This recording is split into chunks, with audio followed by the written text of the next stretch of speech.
forgive me. I have gotten in arguments with people before. A couple years ago, I took my family to New York City. This is when I was in the United States Senate. We spent a few days there. It was a wonderful trip in a lot of ways. But every time we went to the subway, I'd have one of my kids grabbing onto my leg or afraid because there was a crazy person yelling, hollering, and screaming at a 3-year-old little kid. Why do we live like this? Why do we accept this in our communities? And the answer is because of bad political leadership. We have accepted for too long this idea that we ought to give over our streets to criminals and to vagrants and to people who are screaming at us instead of taking back our streets with our incredible law enforcement.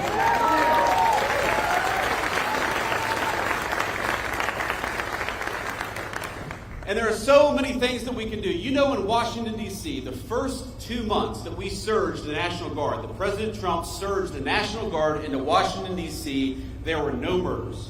Not a single murder for 2 weeks in the streets of Washington, D.C. And we have all these world leaders who come. And we'll tell them, we haven't had a murder in Washington, D.C. in 2 weeks. And these world leaders will look at us and say, is that supposed to impress us? That doesn't sound very good. But to Washington, D.C., which averaged last year a violent murder every other day, 2 weeks without a murder was a hell of a track record. And then we just surged the National Guard to Memphis, Tennessee. Again, a Democrat city in a red state, but where the mayor said, we are sick of our people being afraid to walk safely on the streets, so why don't you help us? And that's our basic attitude in the Trump administration is, look, we should not allow people to take over. We should not allow these violent criminals to take over city streets. And if the local government wants our help, if the local authorities want our help, then we are going to help them because we stand for American safety everywhere, whether it's a big city or a small one. Thank you, young man. So this is what it means. Being pro-law and order is actually not that difficult. There are some things we do, some issues we address that are so complicated and so challenging, but supporting our local law enforcement is actually pretty easy. It's just a question of political willpower. Here's thing number one, very simple. If our great police officers find a violent criminal and lock them up, we ought to keep them locked up instead of letting them back on our streets with a slap on the wrist.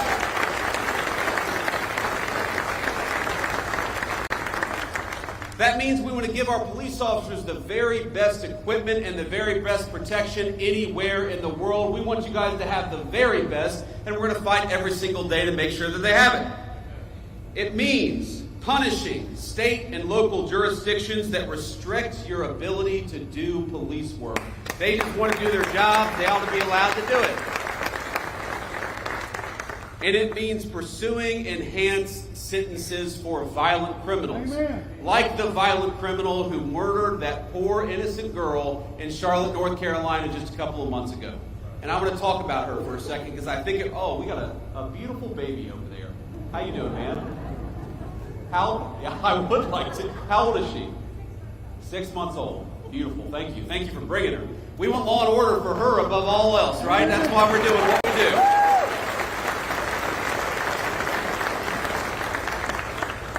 But we all know a couple weeks ago, and it's one of these things that got bumped out of the news because of the political assassination of Charlie Kirk. And so let me talk just a bit about that. You all know Charlie. He was a great guy. He was a great husband, a great father. He believed in two things, I think, above all else. Number one, the second most important, is he believed in political debate in the United States of America, that we ought to talk about our disagreements and not attack one another over our disagreements. And he gave his life dying for that principle. And the second thing he believed, and it was the most important, is that he wanted to be a Christian evangelist. He wanted to bring the gospel everywhere, and he saw connecting with people and debating politics as an opportunity to talk about his faith. And I think it's important to honor him by recognizing that this is a kid, and he died at 31 years old. This is a kid who every single day, he would go to these college campuses, he would talk for 3 hours with anybody about whatever they wanted to talk about, and he believed in the civic virtue of open debate. He gave his life to protect that civic virtue, and he gave his life serving that civic virtue at the highest level. He was a great guy, and his loss was the nation's loss. And Erica, we love you. Erica's his beautiful widow. And I think you all will join me in saying that what happened to Charlie was disgusting, it was unacceptable, and it is the most anti-American act of violence that we've seen in the last couple of weeks in this country. It was a disgrace.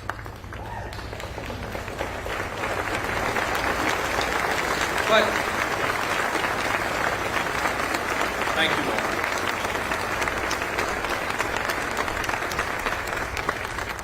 I appreciate that, and the thing is, it actually bumped out of the news this terrible story in Charlotte. And here's the basic summary, as far as I can recall it, is you have a violent criminal who has been arrested 14 times, often for very violent offenses, who gets on a bus with an innocent young girl, 22 years old, and slits her throat and she dies. She died because she was coming home from work. She worked at a pizzeria. She came from a beautiful family. She had a young boyfriend. She had her entire life ahead of her. And she was actually a refugee from Ukraine. So she came from a war-torn country. She sought shelter in the United States of America, and because of soft on crime policies, she was murdered here, not in the war-torn country she came from. Isn't that a disgrace? Amen. And isn't that an insult to the incredible law enforcement officers who arrested this person 14 times? They did everything that they could to keep this thug off the streets, and it was the political leadership that failed, and we got to be honest about that. I saw former Governor Cooper say, and this is Michael Whatley's opponent, former Governor Cooper said just a couple of days after the attack that we have got to do more when it comes to law enforcement to keep people like this off the streets. And my response was, Governor, he was arrested 14 times. Law enforcement did their job. It's time for you to do your job.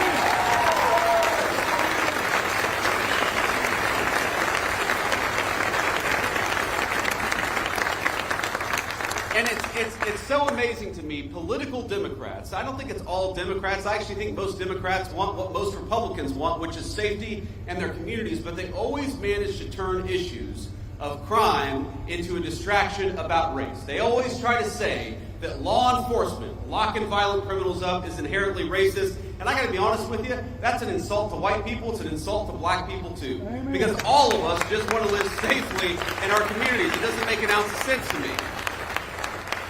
But I actually, because of these Democrat talking points, I went and looked up. Do you know that in most big cities, the gross majority, over 90% of violent crime is committed by fewer than 1% of the city's residents? This is not a black-white issue. This is, we've got a small percentage of violent criminals in our communities. Democrats want to let them out of prison, and Republicans want to put them in prison and keep them there so that all of us are safe in the process. I think that's common sense, don't you?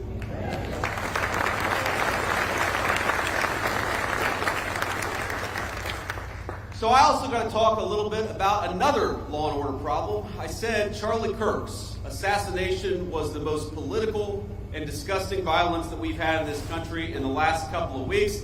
And that was true maybe until this morning. Because I don't know if you all have followed the news, and we're still learning a little bit about it. But what we know is that in Dallas, Texas, an ICE facility, an Immigrations and Customs Enforcement facility, was opened fire upon by a violent left-wing extremist, a person who wrote anti-ICE messaging on their bullets, and there's some evidence that we have that's not yet public, but we know this person was politically motivated. They were politically motivated to go after law enforcement. They were politically motivated to go after people who are enforcing our border. And I think that is the most disgusting thing. The very people who keep us safe ought to be honored and protected and praised by Democrats and Republicans alike. It is time to stop the rhetorical assault on law enforcement. Because here's what happens. Because here's what happens when Democrats like Gavin Newsom did say that these people are part of an authoritarian government. When the left-wing media lies about what they're doing, when they lie about who they're arresting, when they lie about the actual job of law enforcement, what they're doing is encouraging crazy people to go and commit violence. You don't have to agree with my immigration policies. You don't have to agree with Donald Trump's immigration policies. But if your political rhetoric encourages violence against our law enforcement, you can go straight to hell, and you have no place in the political conversation of the United States of America.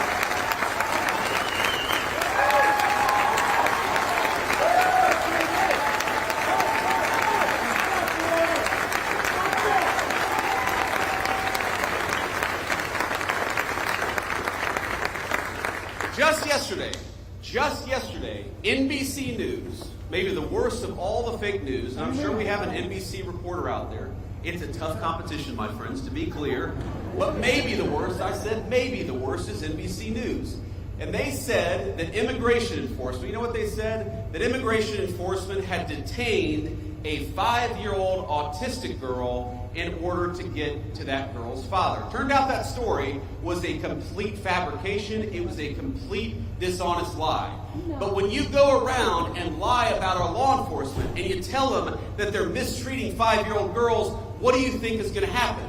When Democratic politicians incur doxing, when they encourage us to unmask ICE enforcement officers, what do you think is going to happen? When the mayor of Los Angeles encourages violent protesters to get in the face of our law enforcement, what do you think is going to happen? What's going to happen is political violence, and political violence has gotten out of control in this country. We got to stop it. We got to condemn it, and that starts, unfortunately, at the very top of the Democratic Party.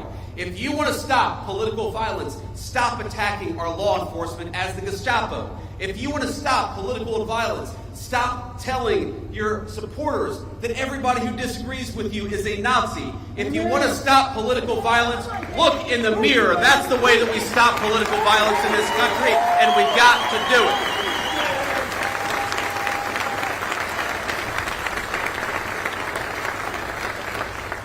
And while we're all mourning and rooting for and praying for everybody who was injured at that ICE facility, and as far as we know, it looks like some of the detainees, in other words, some of the potential illegal aliens, were some of those who were affected. Look, just because we don't support illegal aliens, we don't want them to be executed by violent assassins engaged in political violence either. So we're praying both for our ICE agents, but also for everybody who's affected by this terrible attack.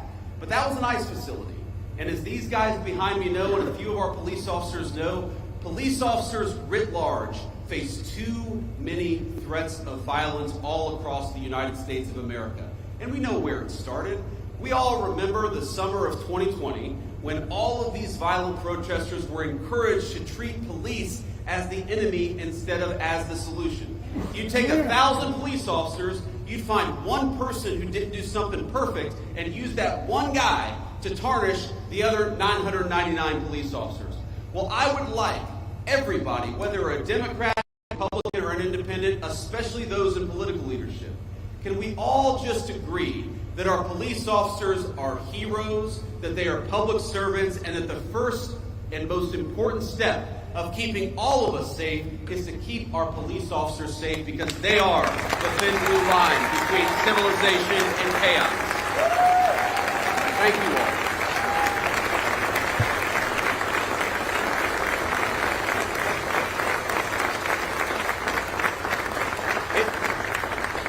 It just happens too much. Our police officers being assaulted, our police officers being attacked.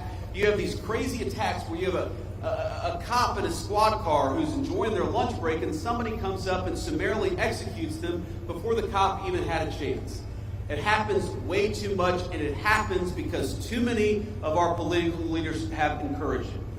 Now, it's not just that. It's not just the rhetoric that encourages violence against our law enforcement. You know, when I was in the Senate, there was a big bill that was going around, and it was basically that we were going to try to eliminate qualified immunity from police officers. One of the most disgraceful and worst ideas that I've ever seen. In other words, that we were going to make it easy for criminals to sue police officers for doing their job.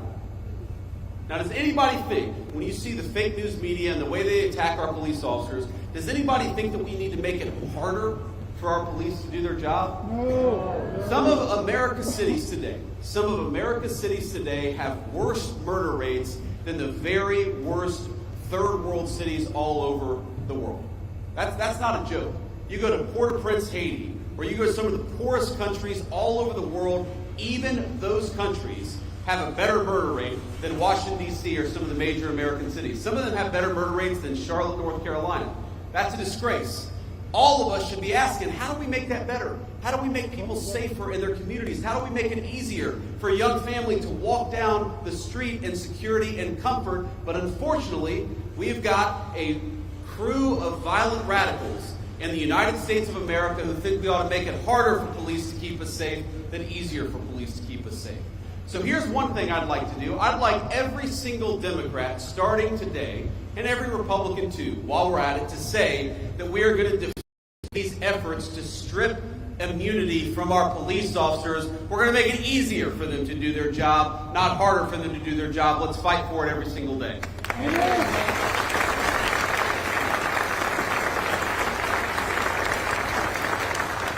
Get the brass off their ass. That's exactly right, sir. That's exactly right. You can say that, but I can't. I've hit my quotient for cuss words today. I don't want Ted Budd to disown me, so I'm not going to say that, but we can run the clip back later. But let me just leave you with one final thought here.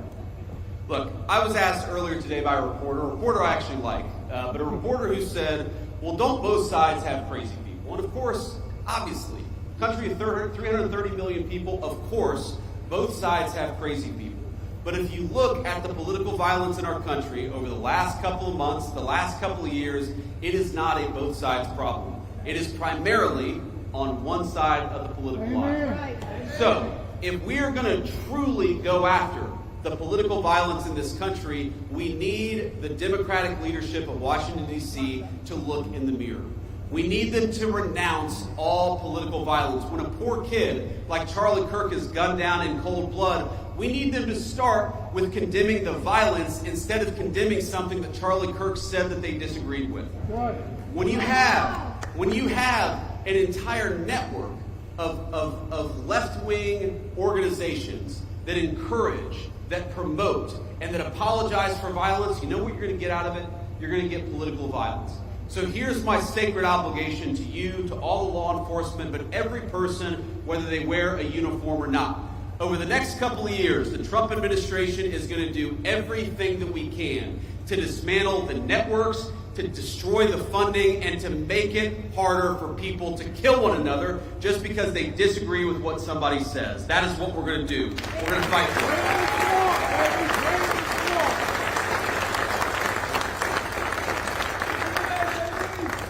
Let me just leave you with this one final thought. Now, most of the time when I go around to events like this, I'm talking about our big, beautiful bill, our working families tax cuts. And I want to leave us just with a reflection on that, because while we're talking about law and order today and we're honoring the police, one of the ways in which we rebuild the American dream is by allowing you to keep more of your hard-earned money. And that bill that these great congressmen worked on, and the great senator here, what it did was very simple. It increased the child tax credit. It meant that we're going to increase take-home pay by about $10,000 over the 4 years of the Trump administration. It means that if you're working on tips or if you're working an overtime shift, the government is going to take less of your money. And I think that's a pretty good idea, because if you're working hard, I think the government ought to keep its hands out of your pocket. We're going to do all those things.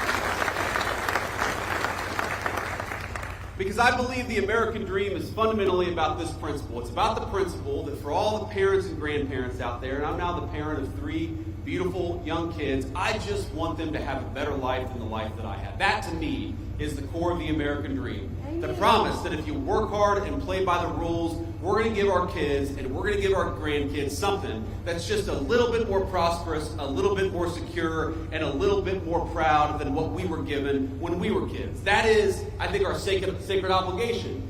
That by inheriting a great country from our parents and grandparents, we got to pass on something even greater to the next generation. But none of that matters without law and order and public safety. How can you have the American dream if you can't walk down your neighborhood in safety? How can you have the American dream if you're worried about getting mugged when you're taking your family out to a nice meal downtown? How can you have the American dream when every celebration, every big moment in a person's life, you're too worried about violent crime and not focused enough on the things that make life worth living. One of the things that we have got to get back to remembering is that if we want to preserve the American dream, we've got to preserve the right of everybody, rich or poor, to live in safety and security in their neighborhoods. You know, when I grew up in Middletown, Ohio in the 90s, we didn't have a whole lot of money. I was raised by a woman who struggled very often to put food on the table and clothes on her back. Mamaw. Everybody loves Mamaw. Most of all me. But you know what? For all the problems that we had, for all the times that Mamaw was worried about where our next meal would come from, for all the times that Mamaw was sometimes terrified that she wouldn't be able to make an important bill payment, we never worried about public safety. And the reason we never worried about public safety, the reason she knew I could go across the street and play in the park in safety and comfort, is because we had something in this country. And that was a recognition, Democrat and Republican, that we stood with law enforcement and we stood with their mission. It didn't matter what your political affiliation was. We wanted to support people who kept our communities safe.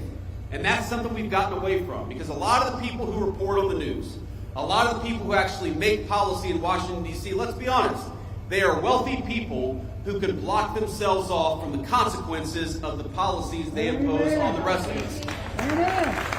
Now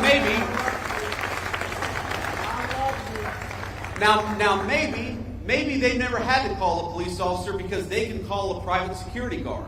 Maybe they've never had their home broken into because they live behind a gated community. Right. Maybe they don't have to worry about walking down the streets of a city safely because they've got a driver in a big fancy car who can take them from point A to point B, but that is not true of the gross majority of our citizens. So I want to tell you, when I talk about protecting the American dream, when President Trump talks about fighting for the American dream, at the very top of that list is fighting for your ability, whether you're rich or poor, to be safe in the home that you love. Amen. It is our sacred obligation. It's their sacred obligation. And we're going to work for it every single day. God bless you. Thank you for having me.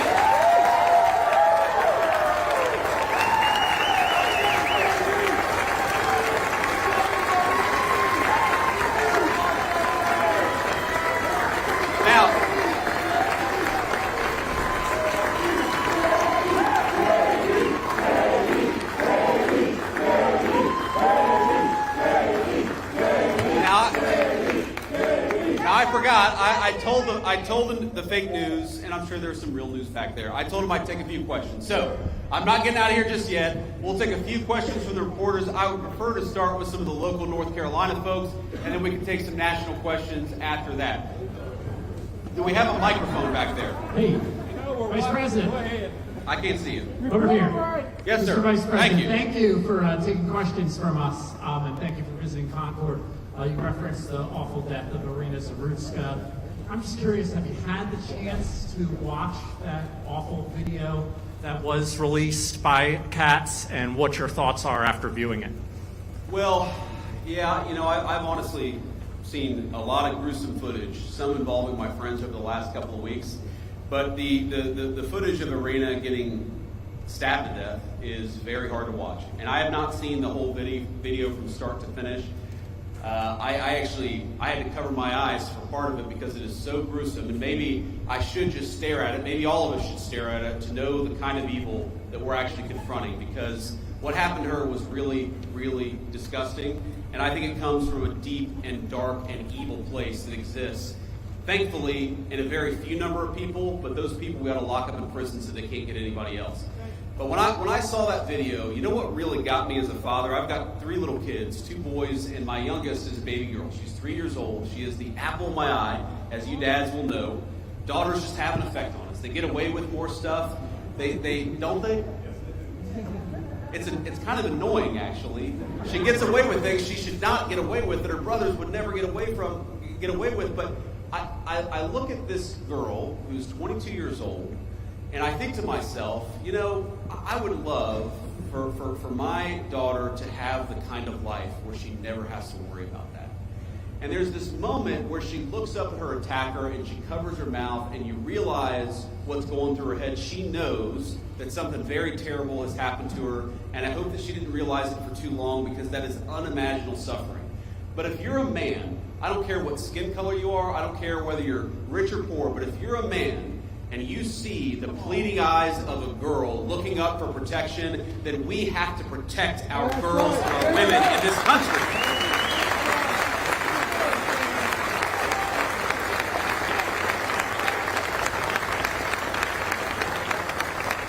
And that was my reaction to it. That was my thought when I watched it. Now, young man, this is a very earnest young man. He doesn't look like a journalist to me, but go ahead and shout out a question, because I'm not going to deny that level of energy and that level of passion. First of all, what's your name? Henry. It's good to meet you, Henry. Ask your question, please.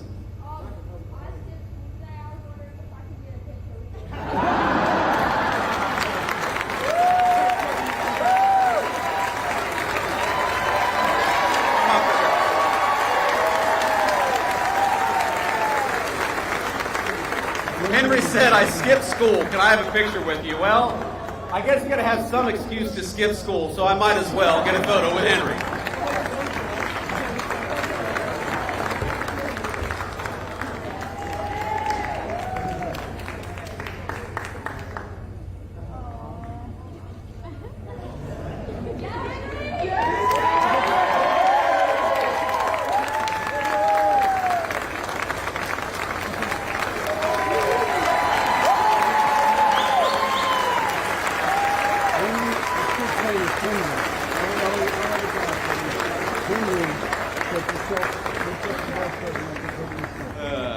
Now the next reporter is going to be, hey, I'm from CNN. Can I get a photo with you too? I wish that I got questions that easy. I'm not holding out hope. Sir.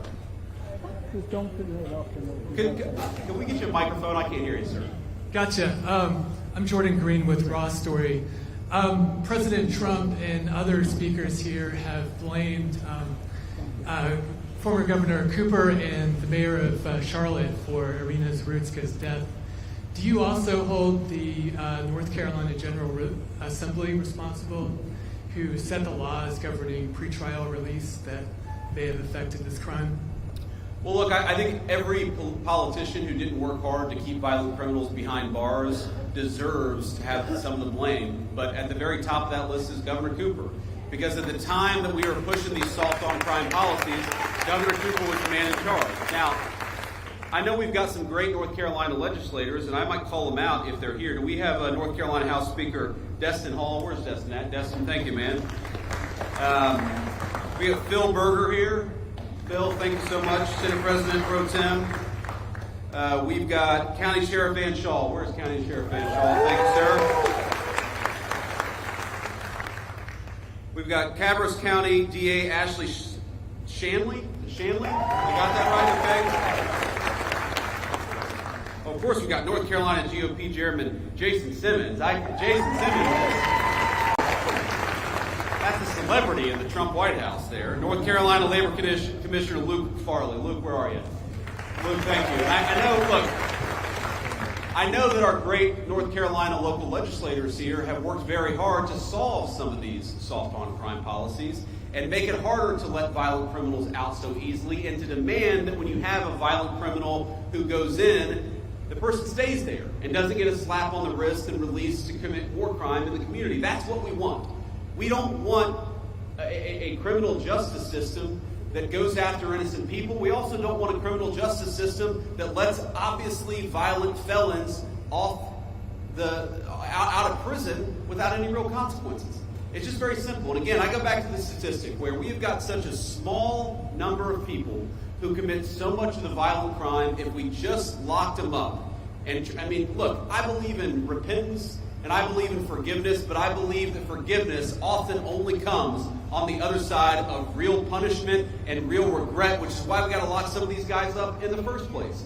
So yeah, I blame the political leadership, and I can't get over a governor who pursued soft-on-crime policies, Roy Cooper, who pursued soft-on-crime policies, who let violent criminals out of prison, and then after Irina was murdered, to have the audacity to blame our law enforcement. Law enforcement arrested this guy 14 times. They did their job. It's time for the politicians to do their job too. Next question. Vice President Vance, thank you so much for taking questions. I'm Casey Jones from WCCB Charlotte. When it comes to cracking down on crime in cities like DC, Memphis, Chicago, sending the National Guard. What specific metrics does the administration use to decide where those resources go? And can we expect that kind of response here in Charlotte anytime soon? Well, look, if the mayor of Charlotte and the governor of North Carolina asked for our help, we would absolutely send it because we believe in helping people regardless of whether they're Democrats or Republicans. We would love to have the mayor of Charlotte reach out for our help, and that's, you asked what the metrics are, that's one of the most important metrics. We want to go where we can have a real partnership between local law enforcement and the federal officials so that we can root out the crime. And that goes to the second metric. What is the most important thing? You can tell how many people are being murdered in a community. You can tell how many carjackings there are. You can tell how many armed robberies there are. There's way too much violent crime happening in our country. And when we look at an American community, again, we don't care about their politics. When we look at an American community where people are suffering because of violent crime, our response is we want to help, just let us. And I'd encourage everybody to talk to your local officials. I know we're a little far away from Charlotte, but to talk to your local officials and encourage them to ask for the help of the Trump administration. We are willing to provide it. We want fewer people to be affected by violent crime, but these guys have actually got to play a partnership role with us. And unfortunately, way too many of them. Some of these people, it's crazy. They are ruling over cities that have violent crime rates that are worse than Mogadishu. And they say, no, we don't want Donald Trump to come in. Well, excuse me, if you don't need the federal help, then why is your murder rate so terrible in the first place? You do need the help, you just need to admit it. Thank you, Casey. Next question. Vice President, Michael Warwick, I'm with WBTV. Welcome to Race and Country, first of all. Irina's law was just passed by Republican lawmakers. It's now on Governor Stein's desk. It addresses cashless bail. It would allow magistrates to involuntarily commit people who they believe to be sick. However, opponents of that bill don't think it goes far enough for the mental health side of things. It also opens the door to the death penalty, which I know some opponents are against. Why would you encourage the governor, politics aside, to sign that bill? Well, because I want to keep violent criminals off the street, and I want Americans to be safer. And this bill does it. Irina's law does it. Congratulations to the Senate President, House Speaker for getting it over the finish line. The governor's got to sign it. I guarantee if this bill is signed into law, it will help our incredible law enforcement keep the streets safe. And that's ultimately all I really care about. Again, it breaks my heart to think that you have young kids, especially in poor communities, whether they're black or white, who don't feel like they can walk outside. You've got grandmothers who are taking care of grandkids who don't want to sit out on their front porch because they're worried about drive-by shootings. That should break everybody's heart, and the way to solve the problem is to empower these cops to go after the bad guys and to do it with their full skill and their full force. Now, I don't know, have I read every detail of the law? I know some of the things that it does. I know that it ends cashless bail, which would be huge for the people in North Carolina. I know it makes it harder for some of these local magistrates to let people out with a slap on the wrist. That would be huge for the people of North Carolina. But could there be more? There could always be more. But don't let the perfect be the enemy of the good. This bill is going to make North Carolinians safer. They ought to sign it.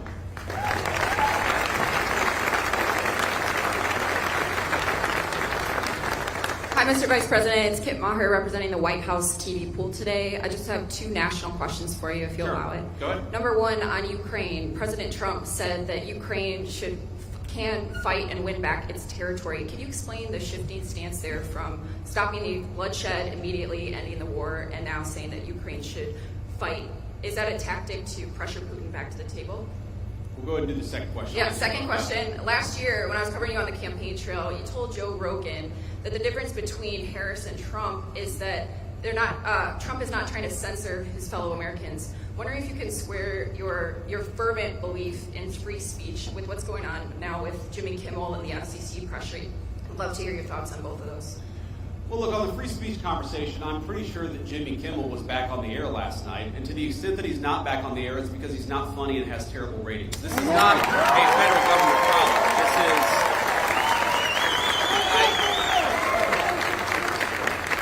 And Ken, I want to answer your question in good faith. What people will say is, well, didn't the FCC commissioner put a tweet out that said something bad? Well, compare that, the FCC commissioner making a joke on social media What is the government action that the Trump administration has engaged in to kick Jimmy Kimmel or anybody else off the air? Zero.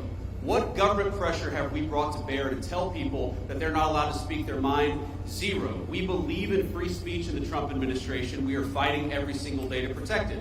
Now compare that to the Biden administration, where we found out just yesterday that conservatives on YouTube and on a number of social media platforms were being censored. Why? Because the Biden administration picked up the phone and said, we want you to censor our political opponents. That is real government censorship, and it left the White House when Joe Biden left the White House. Now to Ukraine. Look, I've answered a version of this question probably 100 times over the past 3 months, and one of the things I'll say about the president is that he is responsive to the reality on the ground. And the reality on the ground is that, number one, we have engaged in incredibly good faith negotiations with both the Russians and the Ukrainians, and I believe the president is growing incredibly impatient with the Russians right now because he doesn't feel like they're putting enough on the table to end the war. That's number one. Number two, the president has grown very confident that this war is bad for Russia. You hear me say this all the time. You hear the president say this all the time. The war is bad for Russia, it's bad for Ukraine, it's bad for America. We want the killing to stop. That remains the president's position, but the president also can look at reality on the ground. He sees the economic numbers that are coming out of Eastern Europe. He sees the number of dead people, both Russians and Ukrainians, that are happening in that war. And the president is telling Vladimir Putin it is time to stop the killing. He would say that to Zelensky. In fact, has said that to Zelensky. He wants this war to end, and he's doing everything that he can to stop it. But look, if the Russians refuse to negotiate in good faith, I think it's going to be very, very bad for their country. That's what the president made clear. It's not a shift in position. It's an acknowledgement of the reality on the ground. We're going to keep on fighting for peace every single day of the Trump administration. I'll do one more question. Another question. I want to take it from you. Good afternoon, Mr. Vice President. Monica Casey, WRAL out of Raleigh. We are coming up on the 1-year anniversary of Hurricane Helene's devastation. Sure. What is the administration doing to speed up the distribution of federal aid for that disaster? Yeah, so just in the last week, the Secretary of Homeland Security put another, I believe, $64 million into the disaster relief effort. We inherited, I'm going to be honest with you, a FEMA that was mired in bureaucracy and red tape. The president has made very clear from day one, we want to get relief to the people of North Carolina as quickly and as rapidly as humanly possible, and that's what we're trying to do. The second thing I'll say is that I understand the governor had a very good call with the president, I believe on 9/11 actually, about a week and a half ago. It may have been, the day before, the day afterwards. But he had a good conversation with the president about some of the disaster relief needs that are there. We're going to keep on working on this. We're going to keep on working with some of our colleagues and the federal congressional delegation from North Carolina. But let me just say, I visited the devastation myself.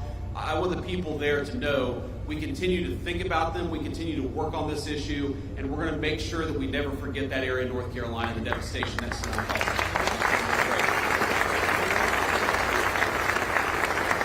All right. On that note, an incredible group to get to spend some time with. Henry, I hope you got the photo you needed. So are you going to get like a tardy, Henry, or what's the deal? If you get a photo with the vice president, you're allowed to have an excused absence? Is that how that works? Okay, he doesn't know, actually. Henry is not as confident in that question as I would hope, but it's great to meet you, my friend. It's great to be with all of you. Just remember, we've got a very, very important job, and each and every single one of us has a role to play. To our law enforcement, thank you for the job that you do. We're going to keep on fighting for you in the Trump administration. We're going to keep on fighting for safety and security all across the state of North Carolina. God bless you. Thank you for having me.